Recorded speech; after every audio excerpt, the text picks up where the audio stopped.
Oli ku There is Still Hope channel y'essuubi. Kale nkulamusaako yonna agy'osinzira okutulabira gwali ku mukutu ogwa There is Still Hope ali ku Tish TV n'emikutu emirala weebale kubanga ate otugoberera nakusomeza 26 December 2025 kama tukwebaza oba oyo alaba n'atuwuliriza era omwoyo omutukuvu atulungamye okuyita mu Kristo Yesu omwana wa Katonda omulamu yatulaba eddemu nti amiina era amiina ddala. Nakwala tuze n'omusumba waffe gwe twebaza omwaka guno. Bwe tuba twebaza nga ffe There is Still Hope gwe badde bikusanyusiza tebikukwatako buli omu alina engeri gy'alabamu ebintu bye naawe olina abakusingidde osobola teekawo mu comment section kati bino bye tukuleetera bya Jamiru ne There is Still Hope okitegedde. Kati olunaku olwaleero njagala twebaze omusumba John Mulinde. John Mulinde ye akulira oba ye overseer World Trumpet Mission.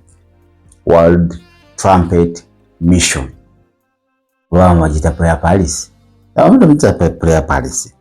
Ninga bagita World Trumpet Mission. Bwebo obuweereza.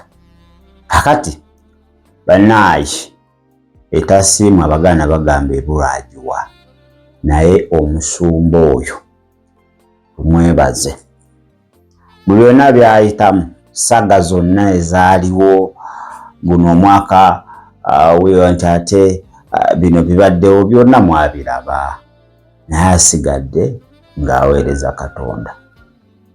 Nze njagala kutunulira bubaka bwe ebirala byonna saamanya oba biki ebyaliwo naye atutunulire message Apostle Mulinde gy'awa aneze nga gwoliko ekyo ekyamu asomesa ku kyoto nawe obanga obadde tolina ky'omanya about the altar n'otegeera asomesa ku kye bayita repentance naawe amazima n'onnyonnyoka bulungi about what? About repentance. Is a humble man. Nga waayogera era waali sajja mwetwaze no matter emanye ebiriwo ebyaliwo byaliwo oba nawe by'omanyi obimanyi weebale kubimanya naye nze nagambye tetujja tunulira bibi byereere ke kaseera tutunulireko ebirungi. Manyi ffe tulina omuze gw'okwebaza afudde omuntu amala kufa bannaye omusajja abadde abula bulungi enjiri. We don't want to be like that. Ffe twagala tumwebaze nga akyali mulamu. Tumwebaze nga akyali mulamu. Message ebirala nze simanyi nze ndi ku bubaka era kuno okwebaza nkukola kuba omubiri gwa Kristo obubaka bwe kasita obuwuliriza togenda sigala kyekimu.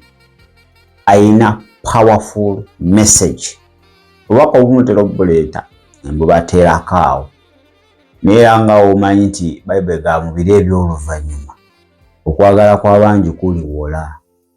Amatu gajja siwira abantu nga baba kibake kuba talina njiri ya kibake kitwale tabirina akubuulira engeri gy'oyinza okukomyawo enkolaganawo engeri gy'oyinza okugwa mu mukwano ne Katonda ebyo abantu tebabyagala. Engeri gy'oyinza okukomyawo enkolaganayo ne Katonda tebabyagala. Okwenenya okutuufu tebabyagala.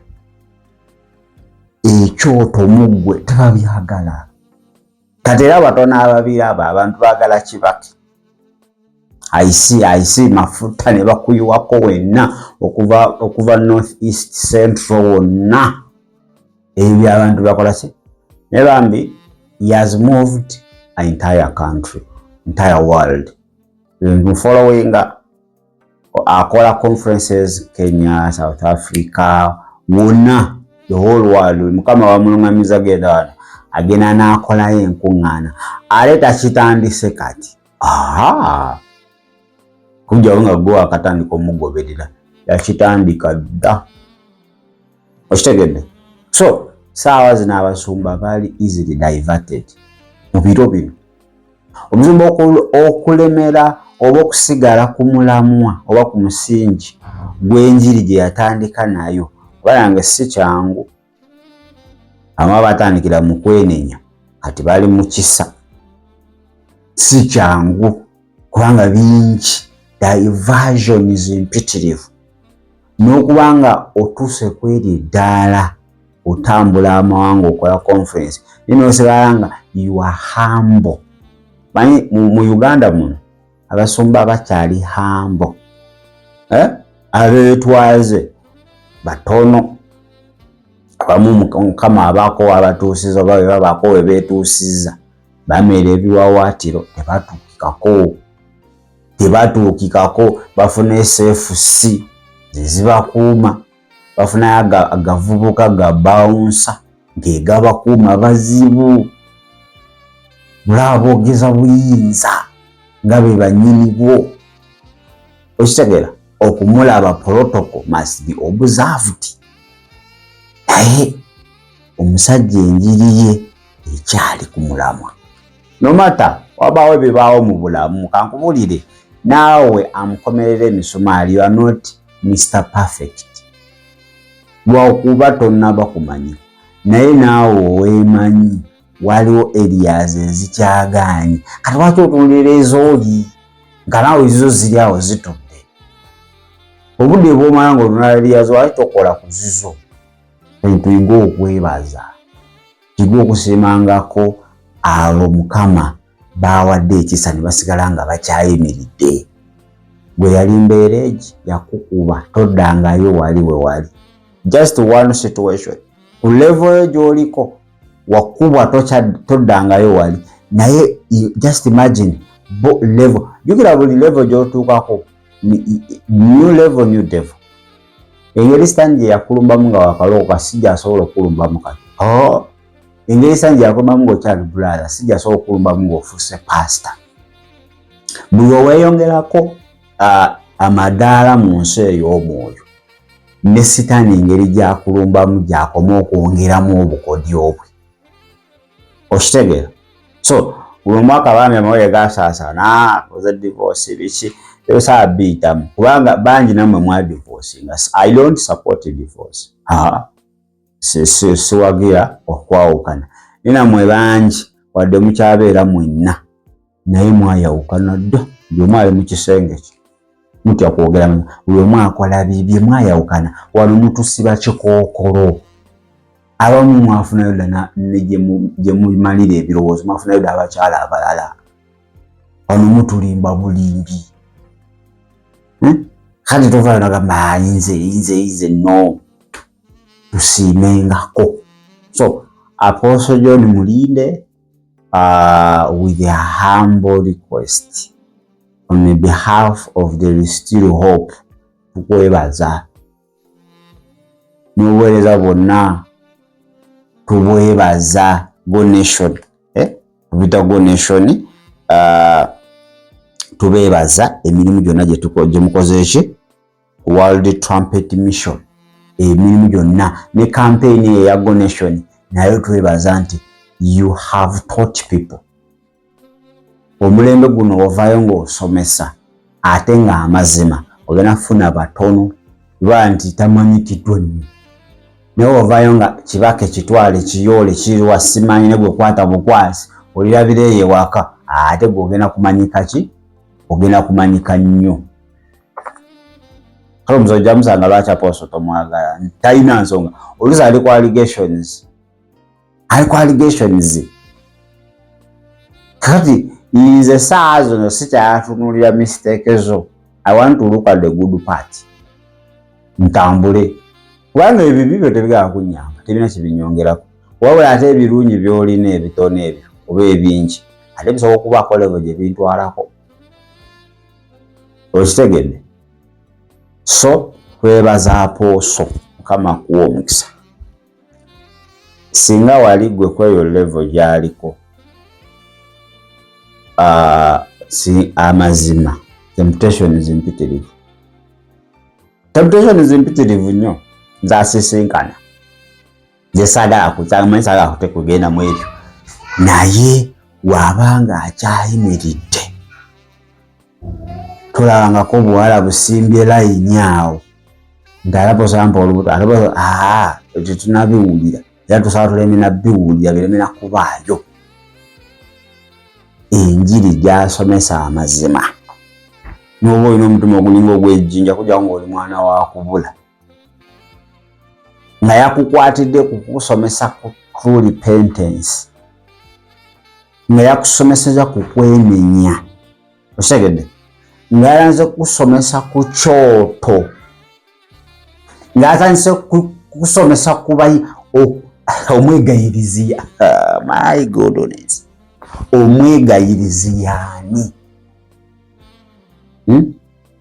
ate si musajja wamyerago munjogerayo manyi waliwo bano ba motivational speakers ng'alinako kamanya akatono nasooka aleeta oluzungu lwonna n'aleeta oluzungu lwonna n'ateeka muli mwenna n'abawuliriza ne mubula ebintu bye abyogera in a simple way nti naawe osobola okuba ng'otegeera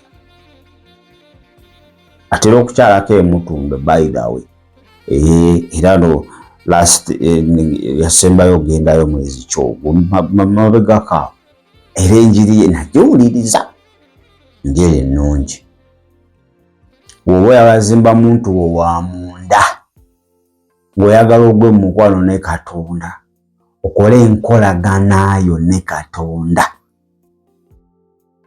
okitegedde va ku ba entertainers wuliriza abaweereza ng'abo manyi batono mu abamumanyi era abamugoberera kwa muli ku byakitwale kiikyo kiriwa kiikyo kigobe the man has true gospel era fe musumba tukwebaza guno omwaka emmere ey'omwoyo gy'otuwadde naffe deesira obutulidde era bangi abagiridde ne batasigala kyekimu si mu Uganda mwokka wabula okwetooloola ensi yonna nokole baako ekintu kyokola abantu kye banaayimirira bebaze Katonda. We must stop compromising. Tulekere entalo ezitatugasa. Kalalo agenda oyomba kati oyo omulaza ng'ani oyo wagaza bitumanyi nti oyo abo bamuyita mbona bannaye oye yakola ne divorce oyo yakola ne divorce gwe bameka b'okoze divorce gwayogera batandika okukolako research okuba gwali mu comment ayomba teri akumanyi Ntubukana district niwe Katonda akuteekawo kweyo level ng'otambula amawanga ago gonna olabe gwe otatukisa nogabona omukazi owange gwe nina ewaka nalaba bubi ate ne sitaani ngeri gyalumbamu abaweereza bali kweyo level si gyalumbamu gwe buli omu alina level kwamulumbira so bibaawo kale kankubuuze Petero Petero ogolaba oyo abakatoliki gwe bagamba ye papa waabwe asooka ngomanyi Petero emirundi vulugu gwe yakola bw'osoma bayibuli eyo nayegaana Yesu n'asuulawo yazeeyo mu kuvuba bingi bye yakola naye ate Yesu yasigala alaba asatu mu lumu ogenda kubeerawa tetwafunye details ezo naye ate twali bamujja beera mu kifo kyammwe ku prayer palace roza bajja beera eyo bayinza otegekera eyo so gendayo prayer palace zeti prayer palace oyite mu kiro ekyo ne Apostle John Mulinde owa World Trumpet Mission so Oso amaffe tusiima obubaka naddala obubaka bwowa butugattako abanoonye emmere ey'omwoyo abanoonya okukula mu mwoyo. Obwo bwe bubaka ekkanisa bw'erina okuba ng'ate erya. Si bino bya entertainment. Ba entertainer bangi nnyo. Kale nekirala bangi abaatandikira ku mulamwa ebbanga liwatandika. Abamu bano baava dda ku mulamwa. Balina SFC ezibakuuma tebatuukikako ne meseji yaabwe w'ogiwuliriza yakyuka. Naye bw'obanga okyali kyegede mu Uganda bakutuma abantu bapasita oba abaweereza ba Katonda abalina etoffaali lye bagasse ku ggwanga lino. Tosobola kwerabirayo John Mulinde oba oliko ekikyamu tosobola lwakuba kati nti abasinga okukaayana ffe abasinga kerere tozaalibwa 2000 ozaalibwa ng'owuliriza bano ba entertainer bw'olaba bwe babeera ku buli marediyo ma TV okitegeera ebawambye kati gwe bw'okuzolaba naye abantu abakuzeeko mu mwoyo abalokoseeyo mu 1980 70 eyo ate batwewuunya ffe ab'omulembe gwe nti bye tusinga okwagala ate bwe butwa bwennyini obuwedde ebiri. So poso Mukama akuwa omukisa akunyweze naye ebisomooza bingi sitaani buli lunaku aba agezaako kubanga akuteeka ku ttaka n'omusajja abuulidde enjiri. Omusajja atambudde amawanga n'abuulira enjiri ate nga yeemu.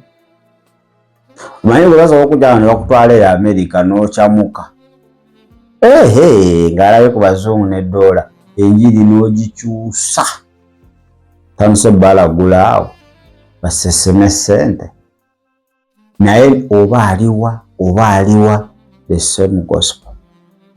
Osegedde n'obwetwaze bwe bumu gwe si kyangu omulembe guno okubanga omuweereza wa Mukama amaintaininze spiritual standard. Si kyangu saawa zino kankubuulire. People are diverted day and night. Bingi jukira nti eyo gye batambulira ate ebikemo bye bingi eyo mu bazungu eyo temubiri asajja baagala kujja bacoordinating naawe bakuteekemu ssente gye obuweereza gye bukoma okuba obunene n'ebyetaago byabwo okitegeera bakuteekemu ssente bakufuge ajika nti sitaani basindise kasita bakuteekamu ssente we bati ekintu kye basooka okukyusa enjiri era akasobola omuweereza yenna ng'enjiri ekyuse manya omumwa bagupakiramu omugaati. Naye nze mpuliriza nnyo enjiri ye tekyuka. N'oddayo ku njiri ye ey'emyaka 10 emabega n'owuliriza n'eno eyatudde the same gospel. Ogwa mukwano na Katonda kubeera omwegayiriza asaanidde okwenenya okutuufu osegera y'enjiri gy'atambuliramu gye twetaaga omulembe guno. Era olaba omuntu wa myaka azaalibwa wano mu 2004 oba 2005 ayimira n'agamba oyo omuweereza wa Sitaani Mulinde. Osegedde nga neye kennyini enjiri yeeremereddwa okwebuulira enjiri alokoke ye kennyini naye yeeremereddwa nga n'emikwano gy'abeera nagyo nga ne ku kyalo kwabira teri wadde ogwo yali abulidde enjiri n'amukonvinsinga n'akyuka. Okitegedde naye ali kwoli abulidde enjiri almost 20 years tetugambe nti is perfect naye alinako kyakoze kati nga tonnaba muyombesa nga tonnaba muvuma tonalaba bibi bye tonalaba buweereza bwe ne Sitaani gwe boolaba. Okitegedde sooka osiimeko biri gwe tobirina biriwa manya abantu kanti mbuna kuno okulabula abantu banabbi obulimba kuweereza. Yes, it is ministry. Yes, okulabula abantu banabbi obulimba nti nabbi obulimba that is ministry. This ministry people babantu bavaayo ne bataddayo ndobona bo buweereza fine kale buweereza kakati womala ebyo gira obulirako enjiri abantu abavudde eyo egenda obawa amaanyi egenda obaleetera okuba n'enkolagana ne Katonda ebaleetera okwenenya ebaleetera okugwa mu mukwano ne Katonda ebaleetera okuba nga bakuma ekyoto mu mitima gyabwe ekisinza Katonda gira ogibulirako. Okiraba teri era abo ogera okomekera nga era abo baganye era be bawuliriza. So tunabeeranga okukolokota buli saawa tusiimengako emirimu. Nakwadde example ya Yokaana manya ya Petero. Singa gwe wali Yesu singa Petero wamukasuka mu bunnya obutakoma singa wamwokyadde omuliro kuba oli Petero ate yali mulala nemwegana n'addayo mu byennyanja bye bwatyo ayomba nzi Petero njagala nagambye dda nkwagala naye Katonda yali alina kyamulabyemu ye ate Petero Musa tuddeyo wano ku Musa wali Miriyamu simanyi yali Alooni Musa ayagala kwewasiza mukazi mulala Miriyamu agamba olimba osaaga ogunywanga n'oteeka bamulangira obwenzi bamulangira okubanga ati kati nabbi wa bulimba avudde ku kigambo kya Katonda. Mukama yabagamba ati kati kankubuulire abantu balina personal relationship ne Katonda waabwe gyotamanyi. Abantu balina enkolagana ne Katonda gwe gyotategeera personal relationship. Aye n'ekintu ekirala ojja kudda n'oyimba ekintu eky'emyaka 10 mabega oyo yakolawo ati myaka meka 10 kati gwe balamu okuva emyaka 10 emabega paka kati omuntu olwabanga yeyeenenya dda ekyo gwe tokirowoozaako ogamba omuntu kubanga okwenenya okwaddala tagenda kujja akwate muzindaalo niko gamba bannaaye ab'Ejjinja ndikwenenya ab'Embale leero lwakwenenya ab'e Kampala ngenda kwenenya Kenya ngenda genda kikola okwenenya okutuufu kwe kugwa mu maaso ga Katonda. Watya ng'omuntu oyo yagwa mu maaso ga Katonda neenenya ekintu ekyo ate si gwa alina final decision nti Katonda kati yamusonyiwa. Katonda ayinza okubeera possibilities imperative kuba ye kasita ogwa mu maaso ge neweenenya n'omutima gwo gwonna akusonyiwa. Watya ng'omuntu oyo amusonyiwa kati gw'oli kubiri oyo yakola kino n'olemera ku ekyo naye ng'oli enkolagana ye ne Katonda yayongera dda ate okuddamu okutinta. Bali bati ng'oli mubiri olimu ebyo oyo yakola kino oyo nabbi wa bulimba oyo yakola kino oyo yawuliriza Setaani oyo yakola kino oyo aliwo ati oyo mufere nabbi wa bulimba oyo ya divorcinga oyo yakola naye nga oli yazadde enkolagana ye ne Katonda. Nja kwewuunyisa nga oyingidde geeye naggwe agamba mbu ate oli nabbi wa bulimba ate gweoyita nabbi wa bulimba ate nayingira eggulu olunaku olwo olw'enkomerero we shall be shocked and surprised. Tujja kwewuunya akati wotegeera ebyo bima olulimbi lwo bima olwate otunula olulimbi aziika ebisubi bima olulimbi lwo tomanyi olwaki aziika oba ali atema bikata oba buli omu alina ekkatala lye. Oba ogenda otema ebikata okuziika omuddo fatalayiza kakale ate gwogenda osimba ebijanjalo nga naawe okopa so poso kama kuwa omukisa akwongereko okutegeera bw'oba akwongera okutegeera naawe ogenda kujja owekkanisa okutegeera okwo. Bayibuli egamba nti abantu bange babuze Uzaya 4:6 olw'okubula okola ki okutegeera. Knowledge is power. When you have knowledge you have power. naye nabagamba obedience is what? Protection. Okugonda ate obukuumi bwennyini obwedde emirimu. So guno mwaka 2025 nga there is still hope, tusiimye Apostle John Mulinde olw'emirimu gy'akoze naddala obubaka bw'asimbise eri omuntu waffe ow'omunda lokale wano mu ggwanga Uganda ate n'okwetooloola ensi yonna nga onoobuwuliriza amazima olugendo olukutwala Kanani mu nsi ensuubize lujja kweyongera okunywera olubadde yegeyege lugenda kuddamu ate lunywere ofune enkolagana ne Katonda. Onobeera n'enkolagana ne Katonda tojja kwetaaga muntu mulala yenna, ojja kwogera on the behalf of God. Kyokubogera naye direct wadde asobola okukozesa omuntu. Tegedde nzolwaze ennaku zino tulimbiddwa nnyo tetulina nkolagana ne Katonda. Kakati 31 ogenda wandiika ebintu bingi mpakiri ogenda bisaba ani oyo gw'otalina nkolagana naye. Ojja olaba otwonoona obudde. Era abasinga 31 ekiri batwala kukola transaction ne Katonda. Mwabbaasa mwotadde ssente bale naye abeeko byakukolera odagira bwereere. Ezo sente bibaako ne byozikolamu ddamu kwenenya. God is not in need of your money. Si sente mbuze ezigenda okubanga zikola omulimu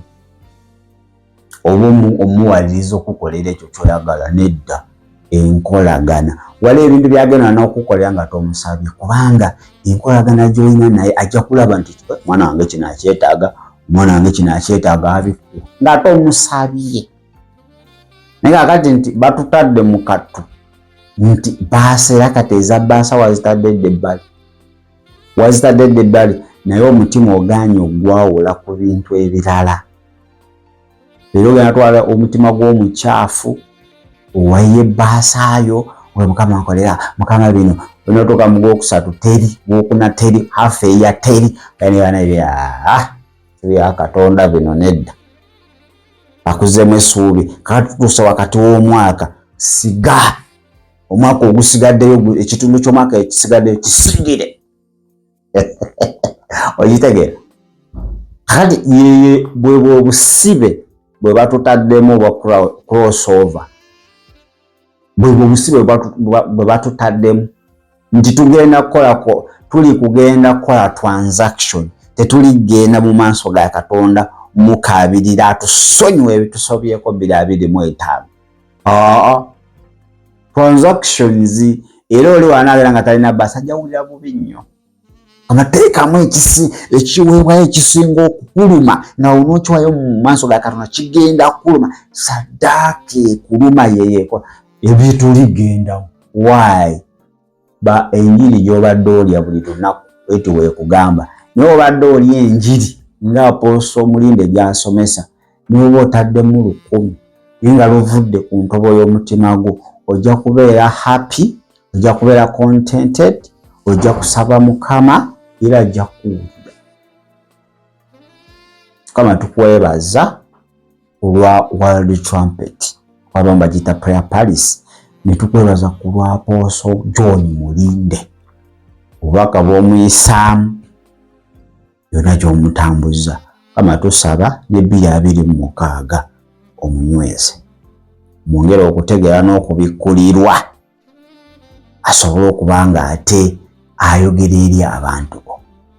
Kama omuwonya emitego gyonna omulabe gy'ateze byonna ebigenda mu maaso sitaani by'apanga obiyiwemu amazzi obiyiwemu omusaayi gwo bizikire mu linnya lya Yesu Kristo mwana wa Katonda omulamu. Amiina era amiina ddala. Ndowooza 31 musobola okuyitako ku Prayer Palace, ndowooza bayinza okuba bagenda tegeka wa 31 yaabwe.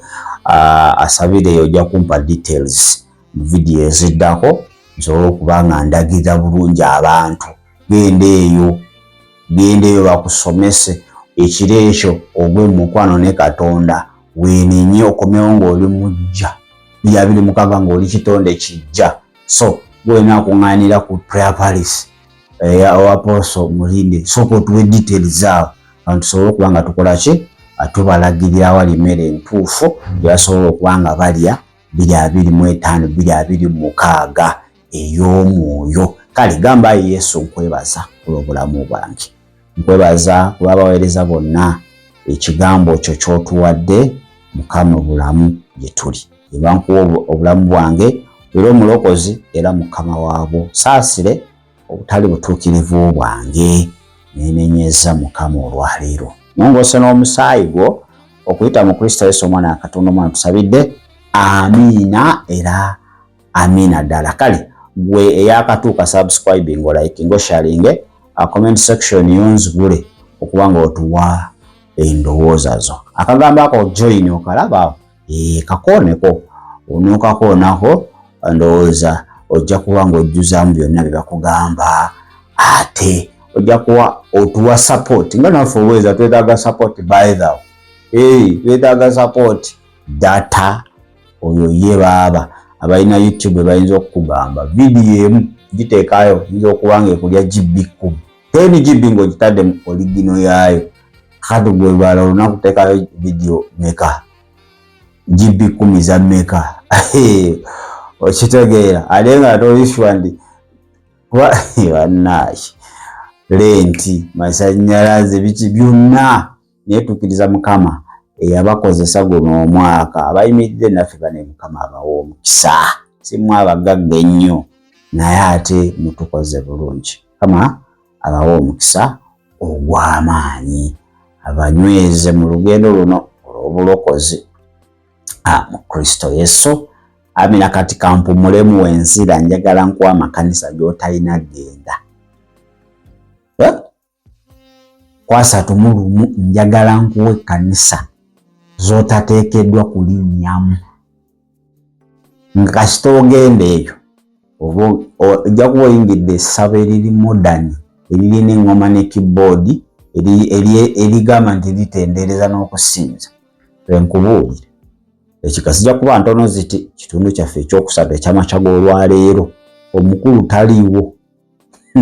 Mukulu yakyayika nawe bayagenze kulya bitafutafu simanyi, naye omukulu taliiwo. Jalabikako wonna waanaalabika jabaawo, naye ffe weetuli esoopu eri okuba nga ate ekutwalira ddala ate mu maaso. Nja kuba nzijjaku wano n'omukulu omulala ono ate ajja kuba mukyala gwenja okuba ate nkwasaganya naye okutandika ndowooza olunaku olwaleero akawungeezi oba olunaku olw'enkya ddoboozi eddala ery'ekikyala ly'ogenda okuba nga ate owulira ng'ate lizanyira mu matuugo okutandika akawungeezi k'olwaleero. Ye oli omukulu ndowooza yatambuddemuko, ajja kuba ng'akomawo akaseera konna. Kale kaneetolemuko katono nnyo nkomewo nkuwa ekkanisa ezo olinnyayo olw'obulungi bw'omuntu ow'omunda ne ku lw'obulungi obw'okuba nga ate amagenda ago yali mu Kristo. Okitegedde? Kambajjukize Inamani Conference. Baŋŋamba bannaaye kalangokko Inamani Conference 26 paka kwa 26 sireero batandise leero.